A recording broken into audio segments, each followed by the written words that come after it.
이 첫 번째 제네바 교회 봉사. 1536년 8월 낯선 프랑스 사람 칼뱅이 제네바 도시 중앙에 있는 성 베드로 교회당에서 교사와 설교자로 일하기 시작했습니다. 제네바는 형식상 개신교도의 도시가 되었으나 현실은 매우 복잡했습니다. 신앙 고백과 교회 계획안 제출. 칼뱅은 성 베드로 교회당에서 매일 성경을 해설하는 설교를 했습니다. 그는 빛의 아들이 동시에 어둠의 아들이 될 수 없다는 것을 강조했습니다. 교회가 바르게 세워져 가야 했습니다. 칼뱅은 먼저 시민이 성경의 진리를 바로 알고 고백해야 한다고 생각하고 24개 항으로 된 신앙 고백서를 작성했습니다. 칼뱅과 동역자 목사들은 1536년 11월에 이것을 시의회에 제출하고 시민이 이 고백서의 내용을 따라 살도록 서약할 것을 지휘했습니다. 칼뱅은 이어 교회 계획을 위해 다른 문서를 작성하여 이것을 시의회에 제출하였습니다. 거기에는 4가지 계획안이 담겨 있었습니다. 첫째, 주의 성찬과 건축 문제였습니다. 경건한 마음과 진정한 경외심을 가지고 성찬에 참여해야 하게 하려면 교회의 감독과 출교의 권징이 필요하다고 했습니다. 그리고 교회가 성찬에 참여할 사람들을 결정해야 한다고 했습니다. 당시에는 교회와 국가가 불가분의 관계에 있었으므로 교회가 출교를 결정하고 시의회가 이를 집행함이 좋을 것으로 생각했습니다. 나아가 칼뱅은 성찬을 주일마다 행함이 마땅하지만 그렇게 자주 시행하면 인간의 연약성 때문에 거룩한 신비를 오해할 위험이 있으므로 매일 한 번씩 시행함이 좋겠다고 했습니다. 그 밖에 3가지 계획안은 혼인법의 정립, 신자들의 자녀들을 위한 요리문답 작성, 예배의 시편 찬송도 도입되었습니다. 특별히 칼뱅은 교회 회원들이 시편을 함께 찬송하므로 예배의 구경꾼이 아닌 예배의 참여자들이 되어야 한다고 했습니다. 이런 환경 가운데서도 칼뱅은 부모들이 자녀에게 하나님의 말씀을 가르치는 일을 돕기 위해 요리문답을 작성했습니다. 성 베드로 교회 강단에서 칼뱅은 모든 일에 관해 조심스럽게 에둘러 말하지 않고 직설적으로 분명하게 말했습니다. 강 건너편 성 제네바 교회당에서 설교하는 파렐도 그와 같았습니다. 제네바 시민은 칼뱅의 엄격한 설교를 싫어하고 차츰 그를 미워하게 되었습니다. 시의회와의 충돌.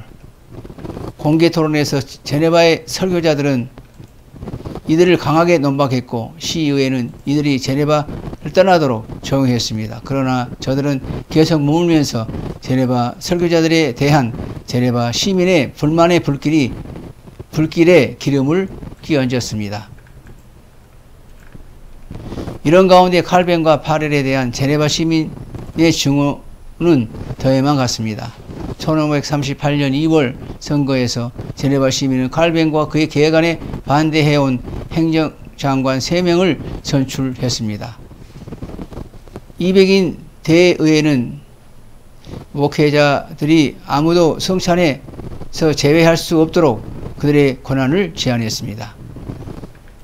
베르는 제네바 교회가 다시 세례반을 사용하고 성찬에서 로마 가톨릭 교회의 제병처럼 무교병을 사용하라고 요구했습니다. 파렐은 제네바에서 일을 시작하면서 로마 교회적 잔재를 다 정리했습니다. 칼뱅과 파렐은 시의회를 찾아가 이에 대해 항의했습니다. 난처하게 된 의회는 협상을 제시했습니다. 제네바에서 칼뱅을 미워하는 무리는 이제 무슨 일이 일어날 것인지 지켜보았습니다. 어떤 사람들은 밤에 칼뱅이 사는 집의 대문을 주먹으로 치고 창문을 향해 돌을 던지기도 했습니다. 밤에 밖에서는 총소리가 들리기도 했습니다. 후에 칼뱅은 그 당시 피를 흘리지 않았던 것이 이적이었다고 말했습니다. 칼뱅을 싫어하는 새로 선출된 행정장관들은 만일 목회자들이 배련의 예전을 따르는데 동의하지 않는다면 다음날 부활절 강단에 서지 못한다고 결정한 사실을 알렸습니다. 칼뱅은 성 베드로 교회당 강단에 섰습니다.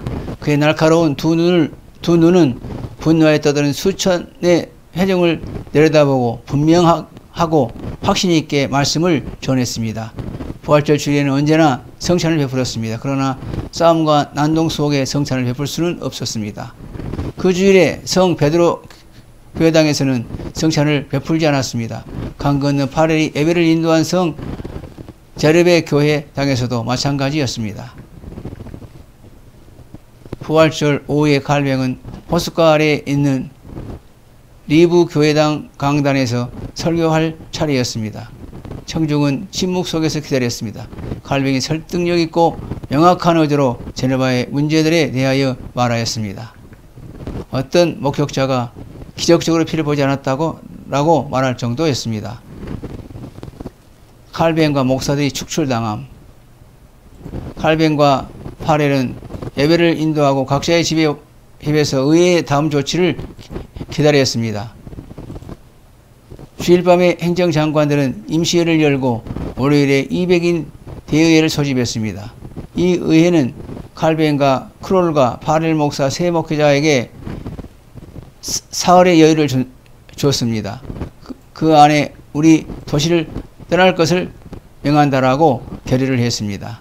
시의 전령이 이 결의서를 전달하기 위해 왔습니다.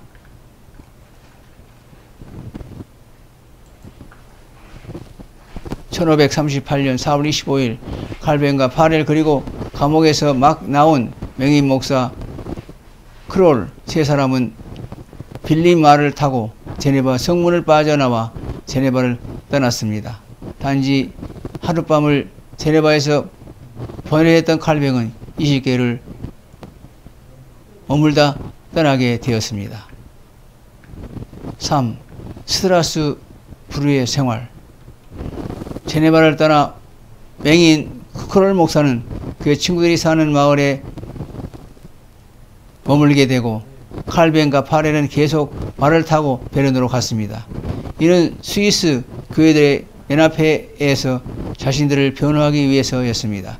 이들은 제네바의 핵심되는 문제가 베른이 제의한 예전 문제가 아니라 시의회가 교회 예전 문제를 독자적으로 결정하고 강요한 데 있었음을 밝혔습니다.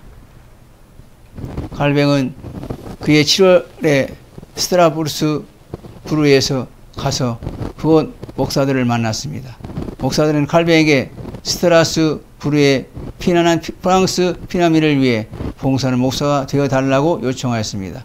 그러나 칼뱅은 당장 다른 교회를 섬길 마음의 준비가 되어 있지 않아 이를 거절하고 바젤로 돌아왔습니다.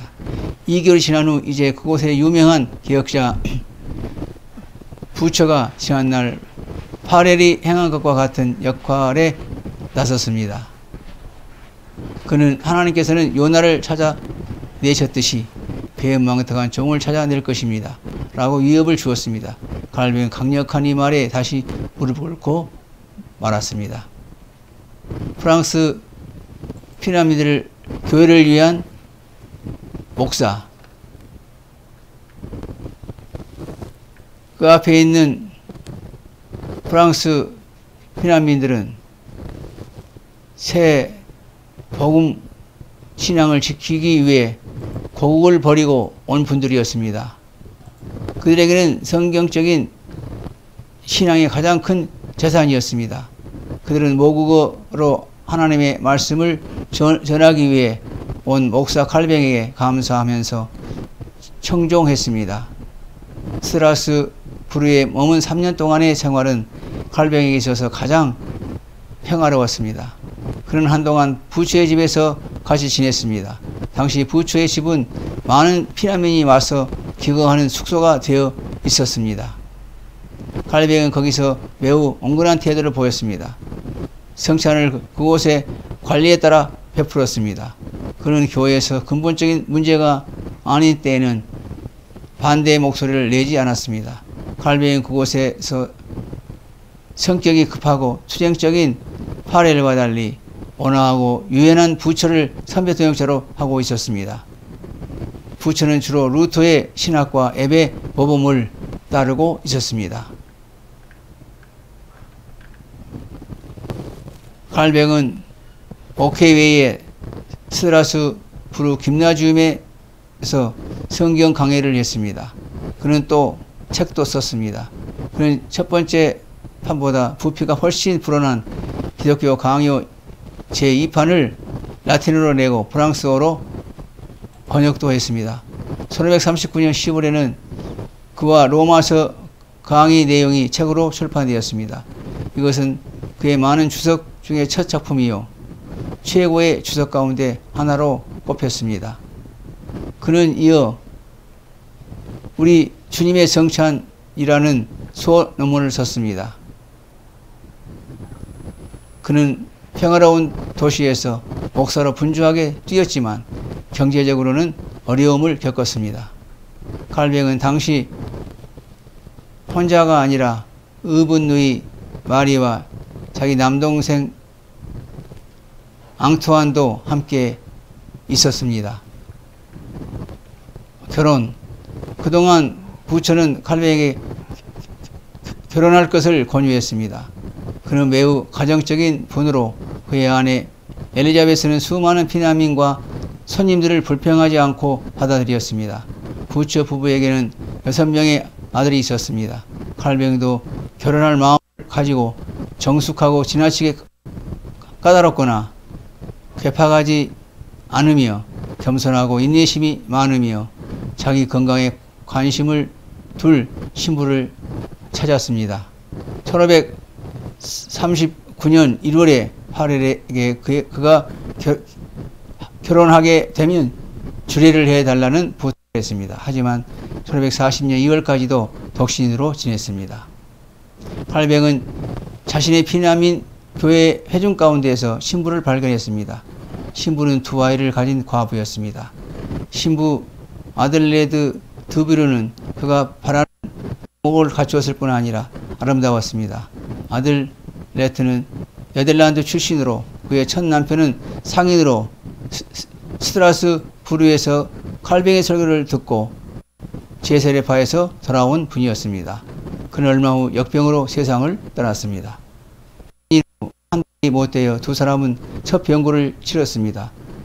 두 병자는 결혼 생활 9년 동안 불평하지 않고 갖은 병실의 짐을 서로 지고 살았습니다. 회의에 멜랑크톤을 만났습니다.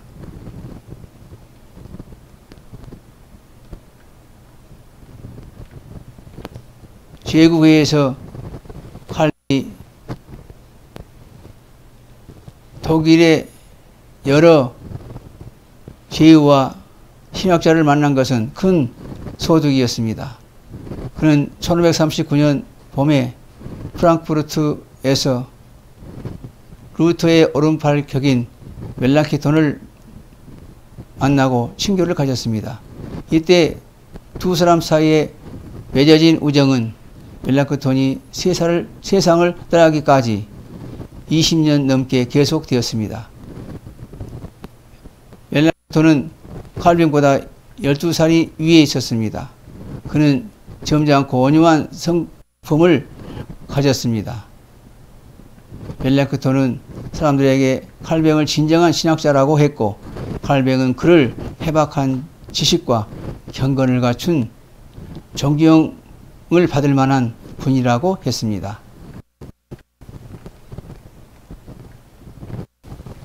칼뱅에게 반론을 제기하지 않았고 동의를 표시했습니다. 그래서 칼뱅은 파렐에게 그는 우리와 의견이 완전히 일치한다고 봅니다. 라고 썼습니다. 루터가 칼뱅을 만난 적이 없지만 부처에게 보낸 편지에서 저를 대신하여 슈트룸과 칼뱅에게 경의를 표해 주십시오. 그들의 저서를 특별히 기쁘게 읽었습니다. 라고 썼습니다. 칼뱅은 루터를 하나님의 빛나는 종이라고 불렀습니다. 들어주셔서 감사합니다.